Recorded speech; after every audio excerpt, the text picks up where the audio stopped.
Bueno, vamos a saludar a nuestro primer invitado de hoy, gran economista, académico, FEN, y miembro también del grupo Hagámonos Cargo. Guillermo Larraín, ¿cómo estás? Hola Guillermo, ¿cómo estás?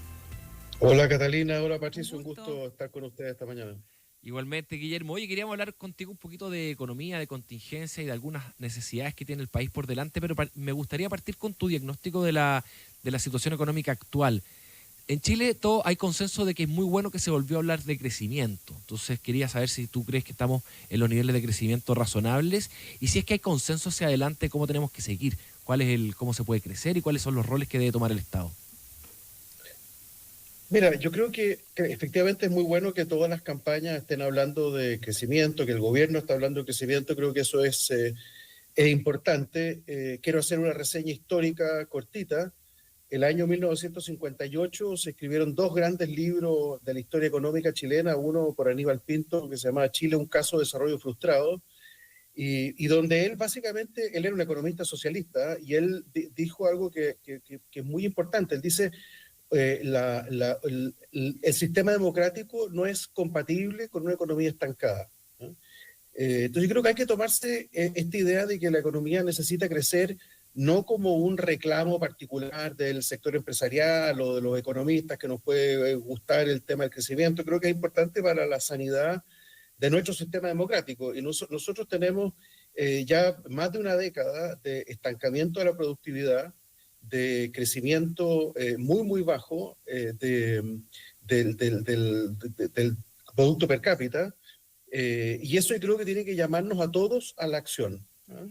Ahora, no es tan trivial como decir, ya, estupendo, hagamos algo, porque hay que saber qué hacer. Y ahí yo creo que han habido muchos diagnósticos, yo creo que de alguna forma se han ido aclarando algunas de las cosas que hay que hacer. Por ejemplo, una cosa que ya es una iniciativa de este gobierno, pero que son la primera etapa de un camino de racionalización de los permisos administrativos y ambientales, lo que se llama la permisología. Yo creo que ahí hay una cantera de trabajos importantes que trabajar hacia adelante. Como les decía, este gobierno hizo recién la primera parte, que es los permisos administrativos, pero falta toda la parte de permisos ambientales, que hay que hacerlos de una forma que para el mundo ambiental también les haga sentido, ¿ah? Yo creo que eso es posible y espero que podamos avanzar. Sí. Ahora, las propuestas económicas que has escuchado, Guillermo, de los distintos candidatos, ¿te parecen viables? ¿Hay algunas que tú dices, no, esto es imposible que se pueda concretar o que quizás hayan ido más allá de lo real? O sea, yo creo que la discusión sobre el ajuste fiscal me parece que es súper irreal, ¿no? Yo he escrito ya bastante sobre esto. A mí me parece que la propuesta de Evelyn Matei es la más realizable, bien exigente, pero realizable. Las propuestas, bueno, básicamente por el lado de Janet Jara no hay un gran ajuste fiscal, y los ajustes fiscales que promueven básicamente José Antonio Cast y Kaiser son totalmente irrealizables a mi juicio, a tal punto que incluso a través del tiempo la campaña de José Antonio Cast ha estado reduciendo el nivel de intensidad de ese ajuste porque se dieron cuenta que efectivamente era excesivo. Entonces lo empezaron a diluir diciendo que la mitad lo va a hacer el gobierno, que la otra mitad lo tiene que hacer el Parlamento, pero la verdad es que sin mucho detalle, porque el detalle la verdad es que no lo van a poder tener nunca, salvo que digan que van a recortar gasto social, cosa que ni Kaiser ni Cast ha querido reconocer. Entonces yo creo que el único ajuste fiscal real es un ajuste fiscal que es permanente, que tiene órdenes de magnitud en torno al 2% por año, y por eso que a mí me hace sentido lo que plantea Evelyn Matei de un ajuste de 8%, pero en 4 años. Creo que Ahora, eso es algo que se puede hacer de a poco. El ajuste que está promoviendo Cast y Kaiser son absolutamente excesivos. Ahora, a mí, Guillermo sí, Cast dijo que el ajuste que estaba proponiendo significaba volver a la economía que teníamos 3 años atrás, hace 3 años, y que hace 3 años el país funcionaba. no, ¿Por qué suena tan no, eso no. irrealizable? ¿No? No, porque son 6.000, no, son 6.000 millones de dólares en 18 meses.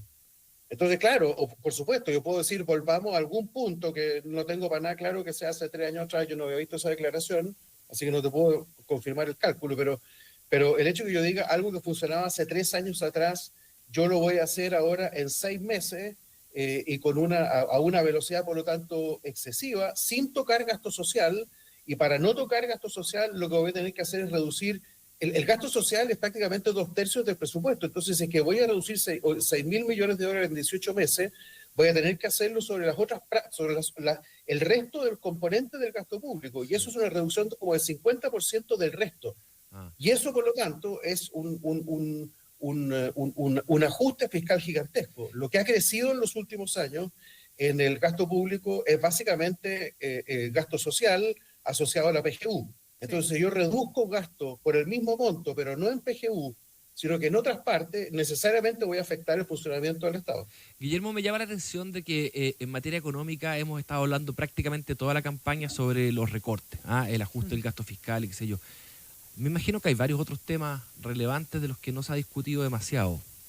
¿Te parece que faltan temas arriba de la mesa todavía?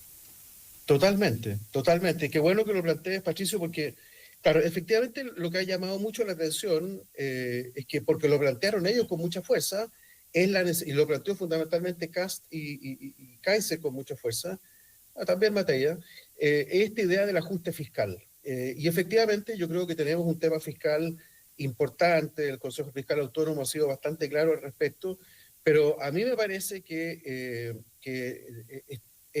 la forma de hacer crecer el país no es por la vía del ajuste fiscal. En Argentina sí, porque efectivamente había un desmadre total en el funcionamiento macro. Teníamos inflación altísima, te fijas, entonces el nivel de deuda era muy alto, había hecho default varias veces, así que ¿por qué no una vez más? Entonces creo que los ajustes fiscales donde han funcionado y que son expansivos, ajustes fiscales expansivos ocurren en países que están en una crisis fiscal muy grande, y Chile no está en una crisis fiscal muy grande. Chile está con un problema fiscal que tiene que enfrentarlo, gradualmente a través del tiempo. Entonces se le puso mucho énfasis, yo creo de manera errónea, al problema fiscal. Cuando, como dices tú, para que este país vuelva a crecer se requiere un montón de otras cosas. Yo la semana pasada publiqué un artículo en el Diario Financiero sobre un poco esta discusión sobre qué hay que hacer para crecer, y me apoyé un poco en las teorías de crecimiento del nuevo Premio Nobel de Economía, Philippe Aghion. Y ahí lo que se habla en el concepto de él es esta idea de innovar, de que las economías para poder crecer necesitan que estar innovando, y la innovación no es un suertazo que alguien tiene que se le ocurre de repente algo como innovar, es un proceso permanente y estructurado de esfuerzos públicos y privados para innovar. Sí. Y de eso es lo que no hemos hablado. Yo creo que hay una discusión sobre este estado innovador, este estado emprendedor, que es lo que habla Philippe Aghion, y que tiene que ser acompañado del estado asegurador. Nosotros hemos avanzado bastante en el estado asegurador. Hoy día tenemos un estado que asegura bastantes cosas. Uno siempre va a poder decir que faltan más, pero la verdad es que se ha avanzado mucho ahí. En ese sentido, hemos dejado este otro componente que es el estado innovador, que me parece que es por donde tenemos que avanzar. ¿Y te preocupa, Guillermo, que la discusión presidencial se polarice en este concepto de estado grande versus estado chico? Es que estado grande o chico, yo creo que a esta altura quiere decir poco. La pregunta es si el Estado está o no al servicio de las personas, digamos, creando instrumentos de protección para situaciones complejas. Eso es lo que podríamos denominar el Estado asegurador, y ahí yo creo que la respuesta sin duda es que sí. Hemos avanzado mucho, tenemos hoy día PGU, tenemos un sistema con todas las deficiencias que uno pueda pensar en términos de listas de espera, pero un sistema de salud que funciona relativamente bien, cuestión de mirar los números de expectativa de vida, ¿no va? Tenemos un seguro de cesantía que ya existe, que lo podemos perfeccionar. Entonces, hay un estado asegurador, que yo creo que es importante y que hay que perfeccionar.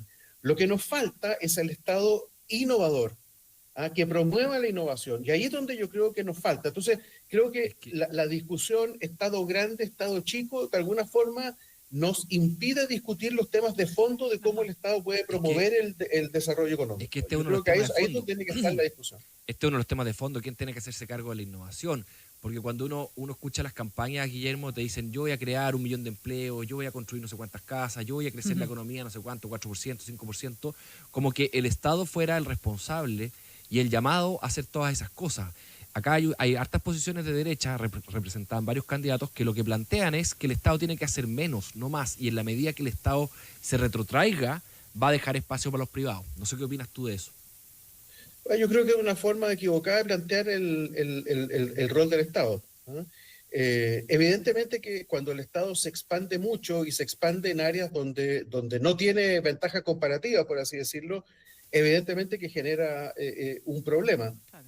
Pero yo creo que el problema de innovación hoy día es un problema que tiene varias patas. Tiene una pata, si tú quieres, privada, pongámoslo por ahí. Hoy día Chile innova poco. El sector privado innova poco, cuestión de mirar los datos, si no estoy inventando nada, innova poco. Investiga poco para innovar. Entonces tú dices, ¿dónde están las innovaciones? Se investiga poco para innovar. Desde el punto de vista del Estado, la investigación se hace fundamentalmente a nivel estatal, pero es un Estado que está innovando poco, que ha ido de alguna forma también generando digamos, le ha faltado, por así decirlo, en la lógica un poco de lo que plantea Aguión, le ha faltado estructurar sus esfuerzos para innovar ahí donde puede innovar el Estado y facilitar la innovación a nivel del sector privado. Entonces, creo que ahí hay una colaboración público-privada de la cual mucha gente habla y da como grande discurso, pero que a la hora de los que hubo no se la cree mucho. Yo creo que hay que pensar en que el Estado y el mercado y el sector privado pueden colaborar. Y la innovación es una de esas áreas, porque hay complementariedad entre la capacidad de financiamiento que tiene el Estado, de movilización de recursos que tiene el Estado en términos regulatorios, en términos legales, que son súper importantes para que haya innovación en algunos ámbitos. Sí. Yo creo que la discusión sobre que retrotraimiento del Estado, tamaño del Estado, a la larga son discusiones súper interesantes y choras, digamos, desde el punto de vista ideológico, pero que nos dejan bastante donde mismo respecto de los verdaderos desafíos del Estado en Chile. Guillermo Larraín, economista académico de la FENU Chile, te presentamos también como miembro del grupo Hagámonos Cargo. Cuéntanos sobre Hagámonos Cargo. ¿Cómo nace? ¿Cuál es el propósito concreto que tiene dentro de este escenario político que además está tan polarizado? Bueno, es un grupo que organizó Pivotes, que es un centro de estudio que lidera Bernardo Larraín y que digamos, convocó a un grupo grande de personas que durante un par de meses estuvimos discutiendo áreas de desarrollo en el ámbito social, en el ámbito económico y en el ámbito institucional. Y de ahí surgió una serie de documentos que están disponibles en la página de Pivotes, donde se hacen justamente sugerencias. Y yo creo que lo interesante fue que hubo, por ejemplo, esto que estamos discutiendo ahora sobre el crecimiento económico, hubo bastante debate respecto un poco en la línea de lo que planteaba Patricio, es decir, hasta dónde tiene que llegar el Estado, qué es lo que tiene que hacer. Yo reconozco que no llegamos a un consenso, pero creo que los puntos quedaron más o menos bien establecidos respecto de qué es lo que debiera hacer o no el Estado. Y lo mismo se hizo en el tema social, educacional fundamentalmente, y en el tema institucional. Y esos documentos se le han ido entregando a los candidatos presidenciales y entonces se hacen eventos con ellos y se les entrega y creo que es un aporte que me parece que es muy importante para que los candidatos puedan ir de alguna forma teniendo feedback de parte de un grupo organizado de la sociedad civil que hizo un esfuerzo serio por promover temas de desarrollo. Guillermo, organizaron los temas prioritarios de materia económica en 3 categorías: inversión, empleo y productividad. La primera pregunta que se plantearon en empleo fue ¿cómo generamos condiciones para que aumente el empleo formal? ¿Qué buenas ideas salieron de ahí? Chuta, bastante. En este minuto no pensé que lo íbamos a ver en detalle, si no te lo podría decir. Yo te diría que hay toda una discusión sobre temas de flexibilidad. Y el sector empresarial en particular reclama mucho, como todo el mundo sabe, por temas de flexibilidad laboral. Y por supuesto que la discusión, entre otros que la promoví yo también, es que la flexibilidad es necesaria, pero que desde el punto de vista del mundo del trabajo, al momento de ver qué significa eso, o lo interpretan básicamente como pérdida de empleo. Entonces que eso era necesario discutirlo al amparo de otras medidas que pudieran facilitar la reasignación del trabajo y la búsqueda rápida de empleo. Entonces, ahí surgió toda una discusión respecto de temas como los siguientes. Primero, una crítica al incremento bien sustantivo que han tenido los costos laborales en los últimos años, producto de la cotización por la reforma previsional, producto de los incrementos en el salario mínimo, producto de la reducción a las 40 horas, que todo eso le implica al sector productivo, sobre todo al sector productivo de empresas medianas y pequeñas, no a las empresas grandes, costos que son difíciles de manejar. Entonces, creo que ese era el contexto en el cual teníamos que trabajar.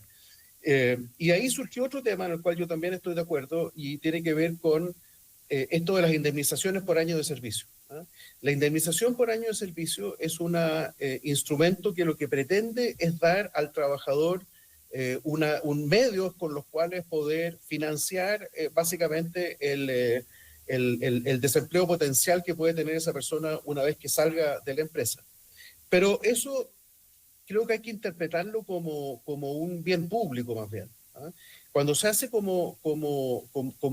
digamos, cuando la indemnización es la responsable de financiar el periodo de desempleo que sigue, estamos de alguna forma como privatizando el problema en la empresa que está despidiendo.